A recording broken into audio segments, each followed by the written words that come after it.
একটা হিড়নি তার বাচ্চাকে অনেকক্ষণ ধরে মারছিল, সেটা দূর থেকে একটা দম্পতি দেখছিল। সেটা দেখে তারা ছুটে এলো এবং তাদের চিন্তা ছিল যে বাচ্চা হরিণটির হয়তো চোট লেগে গেছে।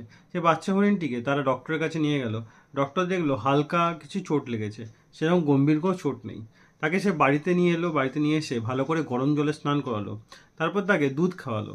দুধ খাওয়ানোর পর হয়তো তারা ভেবেছিল সে সুস্থ হয়ে যাবে, কিন্তু দুধ খাওয়ানোর পর সে একটা জায়গায় চুপচাপ পড়েছিল। মনে হচ্ছিল যে তার মনে কোনো দুঃখ আছে। তো তারপর পরের দিন সকালবেলা যখন তাকে ছেড়ে দেওয়া হলো, কিছুক্ষণ চলার পর আবার সে একটা জায়গার মধ্যে চুপচাপ বসে গেল। সে দুধ ছাড়া কিছুই খেত না। তো হয়তো হরিণটি ভাবছিল তার মা তার সঙ্গে এরকম কেন করলো। হরিণের বাচ্চাটিকে সেই দম্পতি ঠিক করলো যে তাদের একটা সঙ্গী চাই। তাকে তার জন্য একটা খরগোশ কিনে আনলো, কিন্তু খরগোশকেও তার ভালো লাগলো না। সে খরগোশের সঙ্গে খেলতো না।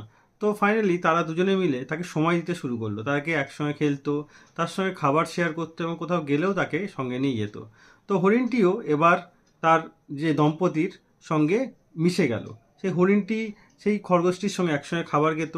এই হরিণটি দম্পতির জন্য বাইরে ওয়েট করতো, যখন দম্পতি আসতো সে ছুটে ছুটে তার কাছে চলে আসতো এবং সে বাড়ির কুকুর এবং খরগোশের সঙ্গে বন্ধুত্ব করা শুরু করে দিল।